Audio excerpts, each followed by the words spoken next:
नमस्कार, स्वागत है आपका। मैं नरेंद्र वर्मा। मिशन बंगाल सफल या असफल?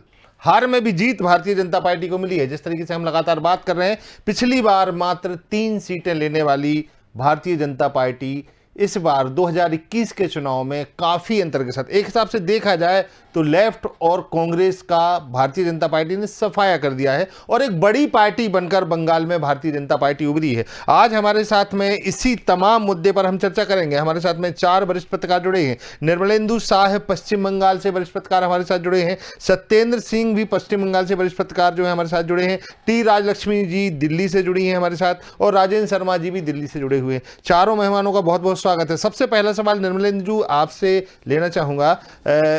एक बड़ी बात लगातार कही जा रही थी कि भारतीय जनता पार्टी ने जो इस बार परफॉर्मेंस की है, और ये कहना चाहिए कि एक हिसाब से अगर कहा जाए तो मिशन बंगाल क्या सफल हुआ है?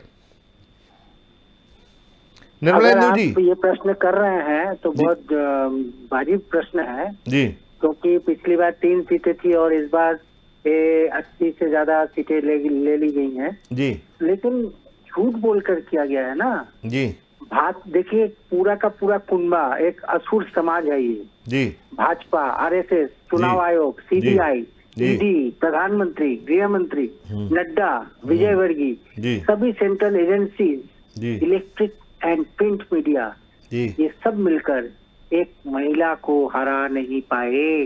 जी, एक महिला को हराने के लिए पूरा का पूरा समाज उधर पहुंचा और वो लोग पहुंचे और लगातार जो है उन पर आरोप प्रत्यारोप करते रहे। अब बंगाल की राजनीति क्या है मैं बताऊं आपको। बंगाल में राजनीति करने वालों को पता है कि बंगाल में प्यार, मोहब्बत, सहजता, विनम्रता, भाईचारा, सहयोग की भावना, सभ्यता और एकता बनाए रखने वाली भाषा कोई वहाँ के लोग पसंद करते हैं। अच्छा। लेकिन आप सभी ने चुनावी भाषणों में देखा होगा कि बीजेपी को सत्ता की कुर्सी के अलावा कुछ भी नहीं दिखा। हिंदू वोट पाने के लिए कुंभ स्नान भी उन्होंने नहीं रोका। उधर हिंदू वोट यहाँ नहीं आता है, लेकिन एक बात के कह रहा हूँ, कोरोना काल में चुनाव करवा दिया। जी बीच में रोक रहा हूँ आपको। सत्येंद्र सिंह जी भी हमारे सत्येंद्र सिंह करते हैं। एक व्यक्ति अगर 2 गज दूरी मेंटेन नहीं करता, इस स्कूटर में बैठकर अगर वो नहीं मास्क नहीं पहनता तो आप उसको सजा देते हैं। आपने कई बार देखा होगा कि पुलिस वाले मार रहे हैं, डंडा मार रहे हैं, तो वहां पर जब हजारों की भीड़ लगी तो आपने उसको रोका क्यों नहीं पहले से? बिल्कुल। चुनाव आयोग क्या करता रहा? तो ये सारे जो है मिलकर एक लेडी को हराने की कोशिश की, लेकिन असफल रहे।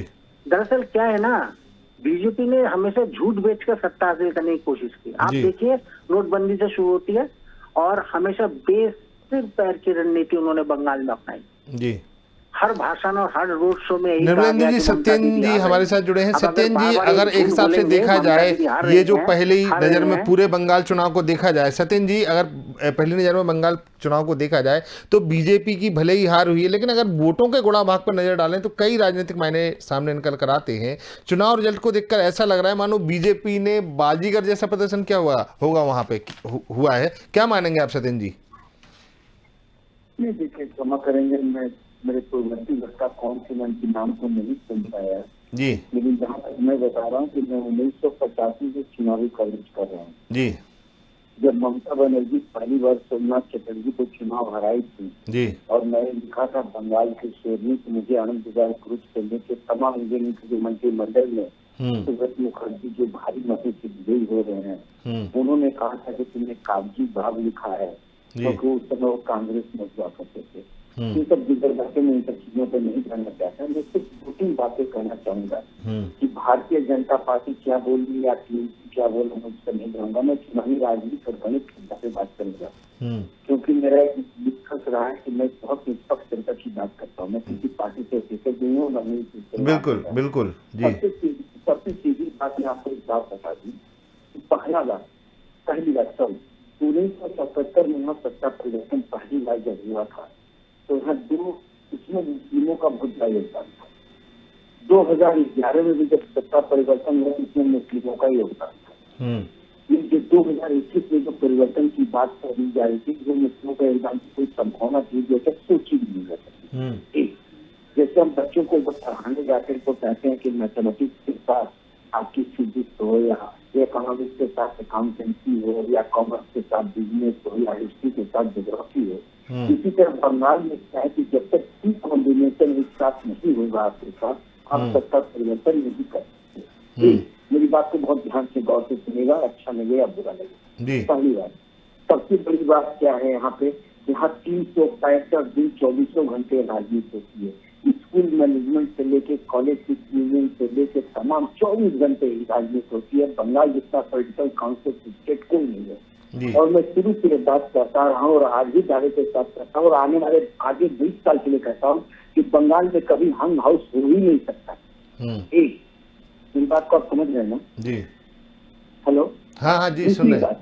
इस तरह आप अगर अल्पसंख्यक वोट की बात करें तो आप बंगाल से बाहर अगर आप जाए तो बिहार में अल्पसंख्यक वोट के लिए नीतीश कुमार, जीतन राम मांझी से लेके उपेंद्र कुशवाहा से लेके चिराग पासवान से लेके हर कोई मिल जाएगा। इसी तरह अन्य स्टेट में जाए 5-5 लोग मिल जाएंगे। लेकिन जब बंगाल में आप आएंगे तो बंगाल में अल्पसंख्यक का वोट या तो योगी बसी होता है या विजय भट्टाचार्य या ममता बनर्जी।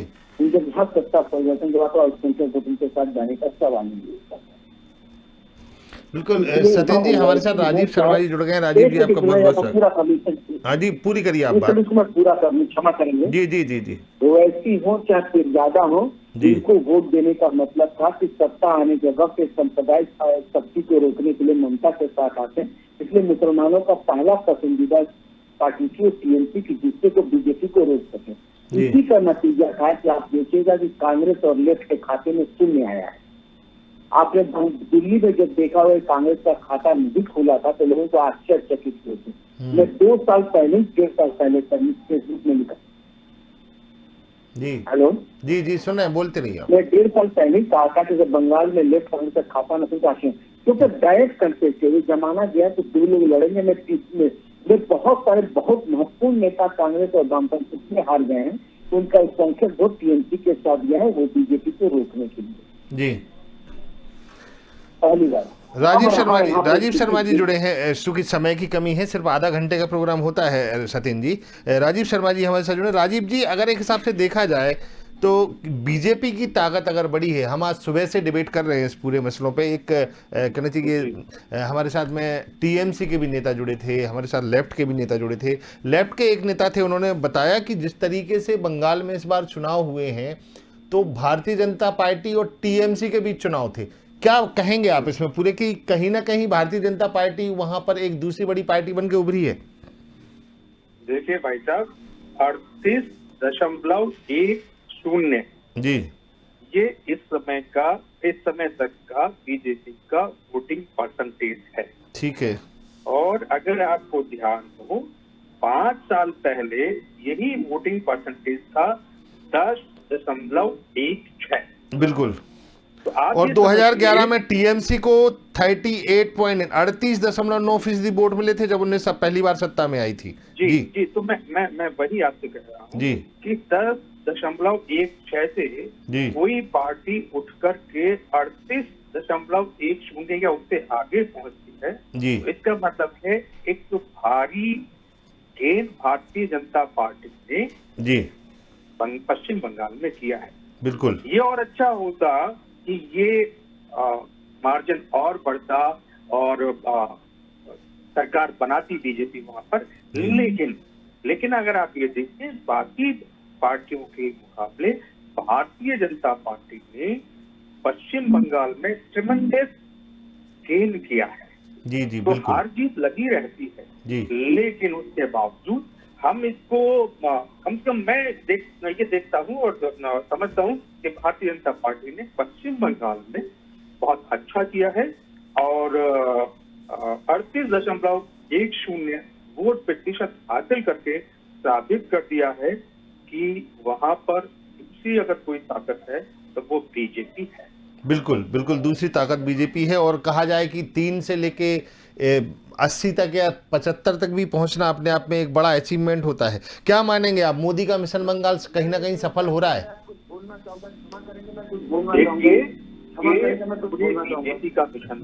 उनकी बात सुन लेते हैं सत्येंद्र जी, बात सुन लेते हैं राजीव शर्मा जी की, फिर आपके पास भी आएंगे।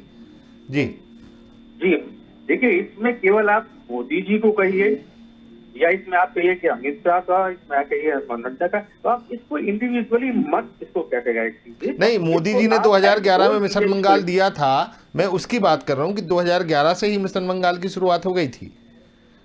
जी देखिए, ऐसा है कि इसमें थोड़ी सी मत भिन्नता हो जाती है जी। मत भिन्नता ये है कि मिशन बंगाल का मतलब ये होता है कि आप वहाँ सरकार बना। जी जी। लेकिन मैं ये कहता हूँ कि सरकार भले से नहीं बन रही है, लेकिन बीजेपी ने वहाँ ट्रेमेंडस बिल्कुल वोट शेयर वहाँ हासिल किया है। 75 या 80 सीट, 3 सीट से उठ करके आना 5 साल में, ये बहुत बड़ी उपलब्धि है। जी बिल्कुल। हालांकि ये तीसरी बार ममता बनर्जी वहाँ सरकार बनाने जा रही हैं। अगर बीजेपी बनाने में सक्षम होती तो और अच्छा होता, लेकिन फिर भी 3 सीट से अगर वो 75 से 80 के बीच में पहुंच रही है, ये बहुत बड़ी बात है। और मिशन बंगाल अगर 100% पूरा नहीं हुआ है तो ये 70% तो पूरा हो चुका है। बिल्कुल बिल्कुल बिल्कुल। सत्येंद्र जी, आप कुछ बोलना चाह रहे थे, अपनी बात रखिए। मैं सिर्फ एक दो बात कहना चाहूंगा, क्षमा करेंगे तो कोई इंटरप्ट न करें प्लीज। जी। लोकसभा चुनाव 2019 में भारतीय जनता पार्टी ने 122 सीटों पर बढ़त की थी जी, और आज की तारीख को 73 सीटें जीत चुकी है जी, यानी उसने 49 लूज कर चुका है। जी। एक दूसरी बात, पिछले लोकसभा चुनाव, पिछले विधानसभा चुनाव में कांग्रेस 44 जी, वामपंथी 22 और 3 बीजेपी, उन्होंने जो कहा वो 69 सीट थी। बिल्कुल बिल्कुल। सारी सीटें गोलबंद हुई हैं, इसमें गेन कहाँ से हुआ है? आपने टीएमसी के किले में कहाँ डेन डाला है? जहाँ डायरेक्ट आप देख रहे हैं कि सीपीएम और कांग्रेस का खाता नहीं खुला है, किसी का खाता नहीं खुला है, वो आपने कौन सी बढ़त हासिल कर ली है? नहीं तो कांग्रेस और वाम को तो खत्म कर दिया ना वहाँ पे। वो खत्म नहीं कर दिया उसने जी। वो लोग इसलिए चले गए तो उनको बीजेपी को रोकना था, इसलिए टीएमसी के साथ चले गए। अच्छा, दोनों मिलकर चुनाव लड़ रहे थे वहां पे, अगर मान लीजिए सीट नहीं मिली तो अब ऐसी बातें होने लगेंगी। नहीं, इसलिए नहीं कि मुस्लिम वोट बैंक एक बहुत बड़ा फैक्टर है, मैं कॉम्बिनेशन की बात कर रहा था जी। मुसलमानों के बहुत, आप एक कल्पना कीजिए। नहीं तो फिर अगर लोकसभा की बात की जाए सत्येंद्र जी, लोकसभा की बात की जाए तो 2019 के लोकसभा चुनाव में बीजेपी ने पश्चिम बंगाल में 40.3% वोट हासिल करके अच्छा प्रदर्शन किया था।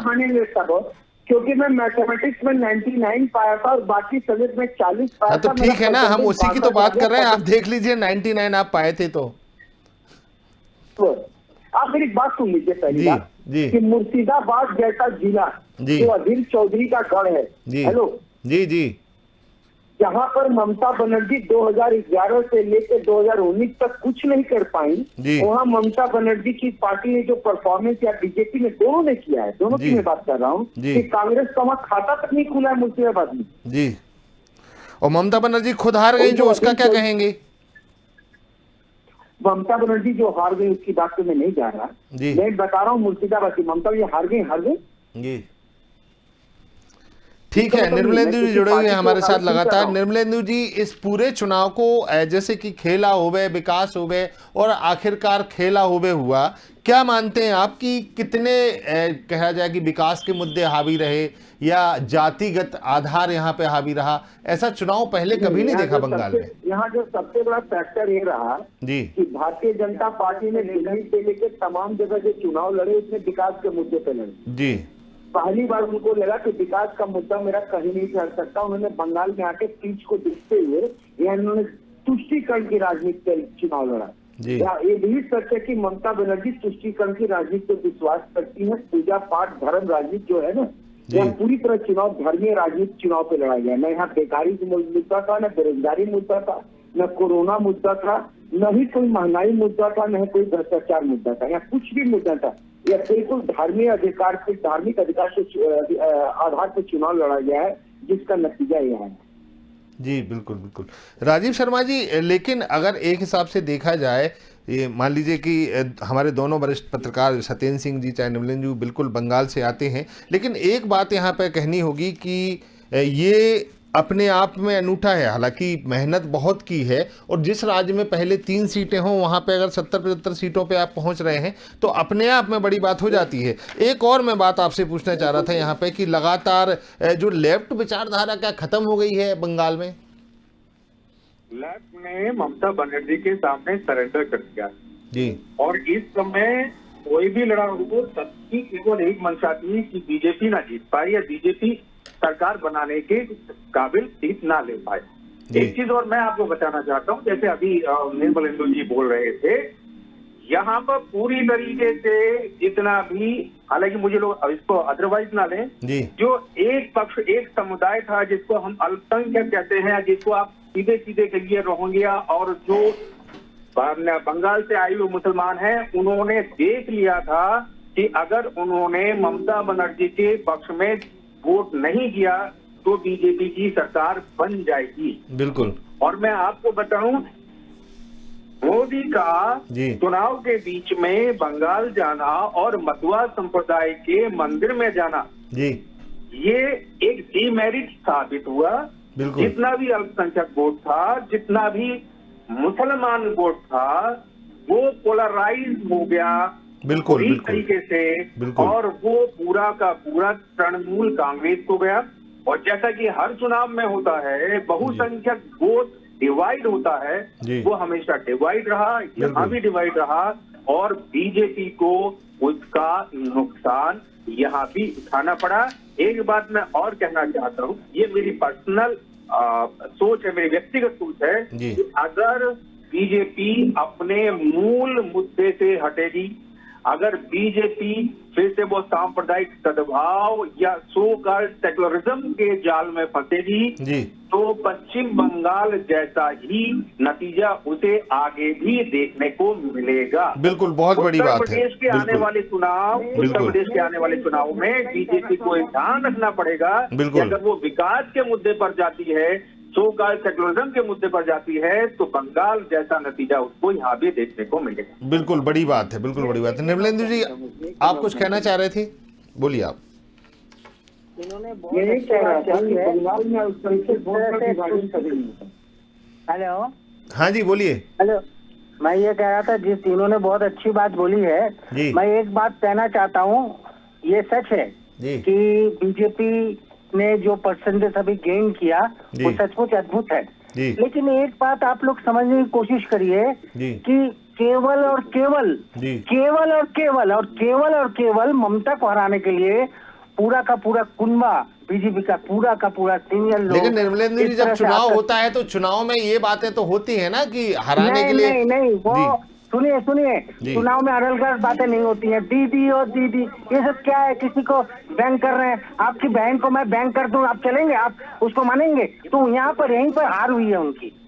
वो जीतते अगर ये सब नहीं करते, क्योंकि बंगाल के लोग बहुत नहीं, मुझे तो नहीं लगता दीदी और दीदी बोलने में कोई गलत बोल दिया। हम सब पत्रकार हैं, हम अपनी बात रख रहे हैं, इस बात को अदरवाइज ना लें। लेकिन नहीं, दीदी और दीदी जिस तरह से उन्होंने कहा, उन्होंने व्यंग्यात्मक ढंग से जिस तरह से कहा, उन्होंने जिस तरह से दीदी पर लगातार जो है, कितना उतना उल्टा सीधा बोला। मैं इसको मानूंगा नहीं, मैं एज ए पत्रकार मैं इसको मानूंगा नहीं। मोदी जी एक पीएम है, मोदी जी देश के पीएम है। लेकिन निर्मलेंदु जी, एक बात मैं कहना चाहूंगा आपसे, एक पीएम को ये शोभा नहीं देता। राजीव शर्मा जी कुछ कहना चाह रहे हैं, उनकी आप बात सुन लीजिए एक मिनट। राजीव जी बोलिए। मैं सिर्फ इतना कहना चाह रहा हूँ, बताना चाह रहा हूँ, और ये डंके की चोट पे कह रहा हूँ कि अगर मुसलमान वोट पोलराइज नहीं होता तो ममता बनर्जी नहीं जीतती। बिल्कुल। ये पश्चिम बंगाल में जो 34% मुसलमान, 35% मुसलमान है, वो पोलराइज हुआ है। कुर्बानी होता है और ना कुछ तंज किया गया है। ममता बनर्जी ने इस समय कहा भी नहीं जा सकता है। हाँ, बोलिए। मुसलमान वोट बंगाल में कभी डिवीजन नहीं हुआ है जी। सत्येंद्र जी बोलिए, पूरी बात करिए आप। कहिए कि उनको बंगाल के बारे में क्या है मुझे नहीं मालूम। वो 1952 से देख ले, मुसलमान का यहाँ नेता एक ही होता है। बिहार, यूपी और मध्य प्रदेश नहीं है जी। यहाँ एक ही आदमी इनका नेता होता है। ये बहुत सोचे समझी राज्य है। पहले और रही बात अब ममता बनर्जी नेता है, यही मैं कह रहा हूँ कि पूरा वोट पोलराइज हो गया, 34% वोट पोलराइज हो गया। दूसरी बात एक मिनट में और क्या दूं। हेलो, मुझे एक बात के कहने दीजिए कि जो आप कह रहे हैं कि 3 से आप 75 तक पहुंच गए, 80 तक पहुंच गए, तो तो बिहार में अगर आज 2 इंडस्ट्री आती है तो उसका 200% पूरा सक्सेस रेट है। इसलिए तो आपने कुछ कहा ही नहीं। जब आप 3 सीट से तो चुनाव कर रहे हैं, क्या मतलब है? क्या 100% सक्सेस रेट 200% सक्सेस रेट है? इसका कोई मतलब नहीं होता। मैंने कहा कि मैं 7 एग्जाम से फेल हो रहा था, इस बार कम से कम मैं 3rd डिवीजन से तो पास किया। ये मतलब आप 3rd डिवीजन पास करने नहीं आए थे, अब 200 पार का नारा दे रहे थे। अब 200 पार का नारा दे रहे थे, नहीं कर रहे। ठीक है सत्येंद्र सिंह जी, राजीव शर्मा जी की बात सुन लीजिए। राजीव जी, आप अपनी पूरी बात करिए।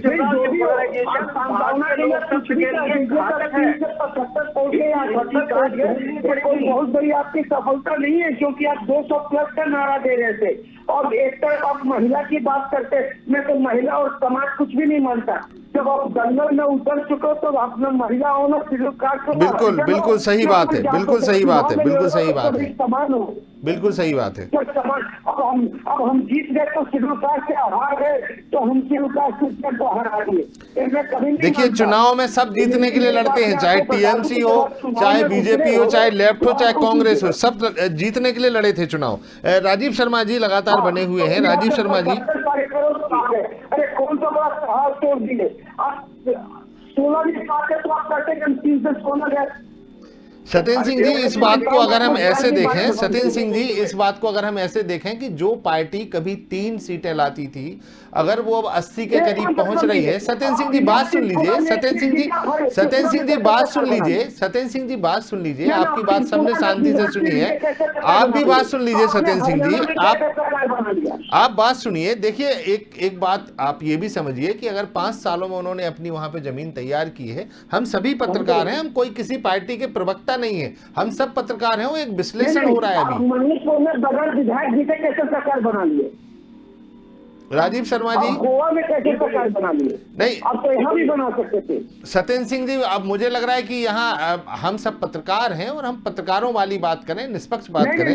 राजीव शर्मा जी, एक सवाल आपसे जानना चाहता हूं मैं कि भाई इस बार अगर कहा जाए 3 से 80 सीट के करीब पहुंचना, 76 सीट के करीब पहुंचना एक बड़ी बात है। बीजेपी को टाइम मिलाओ, जो बीजेपी का जो सिस्टम है, चाहे संघ की बात हम करें या फिर बीजेपी के बूथ लेवल के कार्यकर्ता की बात करें, तो और इसके अलावा एक और चीज यहां पे देखी गई थी कि जब उम्मीदवारों की घोषणा हुई थी, तब उस समय भी एक बड़ा असंतोष जो पार्टी के कार्यकर्ता हैं वो दिल्ली तक, चूंकि वो पूरी बात आई थी, तो कहीं ना कहीं उम्मीद थी इस तरीके के परफॉर्म करने की भारतीय जनता पार्टी को। हेलो, हाँ जी, बिल्कुल 70% बीजेपी ने सुसाइड के कैंडिडेट सिलेक्शन में 25 साल से लगा हुआ है जी, और वहाँ पर संघ ने एक घर जाकर के जमीन तैयार की है जी, और उसका नतीजा ये है कि लोकसभा चुनाव में भी हमें देखने को मिला और अब विधानसभा चुनाव भी। और जो लोग ये कहते हैं कि सर लोकसभा के बाद में ये विधानसभा में इनका वोट परसेंट कम हो गया, उन्हें समझना चाहिए कि लोकसभा की परिस्थितियां अलग होती हैं और विधानसभा की चुनावी परिस्थितियां अलग होती हैं। बिल्कुल, निश्चित रूप से बीजेपी ने बहुत गेम किया है, इसको बहुत अच्छा गेम माना जाएगा, लेकिन मैं ये कह रहा हूं कि बीजेपी को अपनी चुनावी रणनीति में सुधार करना होगा, सो-कॉल्ड सेकुलरिज्म के खाते में नहीं आना होगा। अच्छा निर्मलेंद्र जी, आप कह रहे थे कि बड़ा शांति वाला इलाका है बंगाल, और बंगाल में जो है शांति प्रिय लोग रहते हैं। आज जैसे ही टीएमसी जीती तो बीजेपी कार्यालय में आग लगा दी शांति प्रिय लोगों ने। नहीं, वो छोड़ दीजिए मुझे, इस पर कभी हम लोग कल ही चर्चा कर सकते हैं। नहीं, उसको क्यों छोड़ दें? आप कह रहे थे ना शुरुआत में, आपने कहा बड़ा शांति वाला इलाका है, वहां पे किसी भी तरीके से इस तरीके से अराजक पार्टियां पहुंची, अराजक लोग पहुंचे। कौन सा? मैंने कब कहा? नहीं, शुरुआत में निर्मलेंद्र जी जब आपसे बात कर रहा था आपने कहा था ये बात। नहीं, मैंने कभी अराजक अशांति तोड़ कहीं बात ही नहीं करता जी। लेकिन अच्छा सत्येंद्र सिंह जी, आप बताइए कि आज भारतीय जनता पार्टी के कार्यालय में आग लगाना, तो ये कहीं ये नहीं दिखाती है कि टीएमसी? कल बात कर सकते, मैं आज जो मुद्दा की बात कर रहा हूँ, मैं वो बात कर रहा हूँ। भाई साहब ने जो बात उठाया है ना जी, जो उन्होंने कहा कि आरएसएस वाली बात, तो मैं एक बात और इस पर जोड़ना चाहूंगा। कल इसको भले बात जाकर पास समय की कमी है जी, मैं ये कहना चाह रहा हूँ कि आरएसएस की टीम से पीके की टीम ज्यादा सफल रही जी। पीके ने जब कहा था कि 100 सीट नहीं पहुंचेगी तो पूरे देश में उसका मजाक उड़ाया था। मैं पीके की बात नहीं कर रहा, मैं खुद भी उसकी मजाक उड़ाया था। लेकिन इस बात को आप समझिए कि जैसे मैं कह रहा था कि जो सीट परसेंटेज बढ़ गया तो आप इससे खुश हो रहे हैं या नाराज हो रहे हैं, हमने क्या सपना बुना था और क्या रिजल्ट आया, मैं इसकी बात कर रहा हूँ। और एक चीज और मैं बोल रहा हूँ, 2019 का जिक्र कर रहे हैं, 2019 के पहले मेरी बात सुन रहे हैं? जी जी जी बोलती है। जेपी ने 18 लोकसभा सीट जीती थी जी। उसके बाद जितने भी लोग आए हैं 2018 के बाद, सॉरी 19 के बाद, उसमें आखिरी राउंड में शुभेंदु अधिकारी को अगर छोड़ दिया जाए जी, जो आखिरी राउंड में ममता जी आए हैं, जी, तो जितने भी लोग साफ सुथरे क्षेत्र में राजीव बनर्जी भी चुनाव हार गए हैं और तमाम लोग चुनाव हार गए हैं। यहाँ तक कि जितने सांसद चुनाव लड़ रहे थे वो भी चुनाव हार गए। यहाँ तक कि केंद्रीय मंत्री बाबुल सुप्रियो भी चुनाव हार गए जी। तो मैं ये कह रहा था कि बीजेपी अगर भीड़ इकट्ठा करके दूसरा बीजेपी टीएमसी 2 नहीं बनाती तो शायद शानदार प्रदर्शन करती। लेकिन राजीव शर्मा जी एक और, चूंकि समय की कमी है, जल्दी से आपसे एक सवाल ले लेता हूं। राजीव शर्मा जी, वहां रोहिंग्या है बंगाल में, जो कहा जा रहा था घुसपैठ की बात की जा रही थी, और ऐसे लोगों को वहां पे कई लगातार एनआरसी की जो बात हो रही थी, वो ऐसे लोगों को वहां पे वोटर सूची में भी ले लिया गया है। तो आपको क्या लगता है, जो आप लगातार कह रहे हैं कि बीजेपी ने वहां पर अपनी छवि जो बदल के वहां पे चुनाव लड़ने की कोशिश की, जो उसका खामियाजा उनको भुगतना पड़ा उसका, तो क्या आप क्या मानते हैं कि ये जो चुनाव है भारतीय जनता पार्टी ने और अच्छी परफॉर्मेंस कर सकती थी बंगाल में? बिल्कुल बहुत अच्छी परफॉर्मेंस होती। जिस तरीके से पिछले 5 साल से वहाँ माहौल बन रहा था वैसे ही बनाया रखा जाता जी। और विकास के साथ साथ उनका मूल मुद्दा होना चाहिए था स्वदेशी, वहाँ होना चाहिए था अपना राष्ट्राभिमान, वहाँ होना चाहिए था बहुसंख्यकवाद। वहाँ पर किसी भी तरीके से जो बाहर से लोग आए हुए हैं उनको सो सेकुलरिज्म के ढांचे में नहीं फंसना चाहिए था। अगर ऐसा होता तो निश्चित रूप से बीजेपी को वो जो 14% का मार्जिन ममता बनर्जी तृणमूल कांग्रेस से तक गया है वो आ जाता और बीजेपी की आज सरकार बनाने की स्थिति में पहुंची। बिल्कुल, लगातार हम बात कर रहे थे। बहुत बहुत शुक्रिया हमारे मेहमानों को, तीनों मेहमानों को हम बहुत बहुत धन्यवाद देते हैं जो हमारे साथ जुड़े, उन्होंने हमें अपना समय दिया।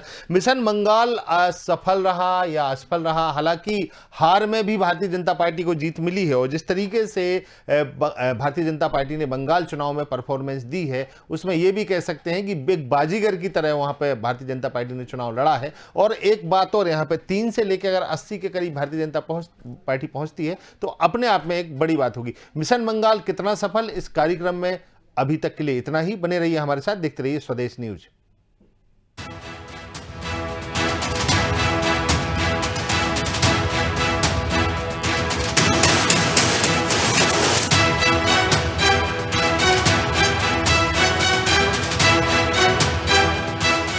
बंगाल का विकास तब तक संभव नहीं है टोलाबाजों का राज रहेगा। खेला होवे। जय श्री राम। मैं ये कहना चाहूंगा, ये बंगाल की प्रबुद्ध जनता है, ये हम सब हैं और बंगाल में परिवर्तन की तैयारी हो रही है।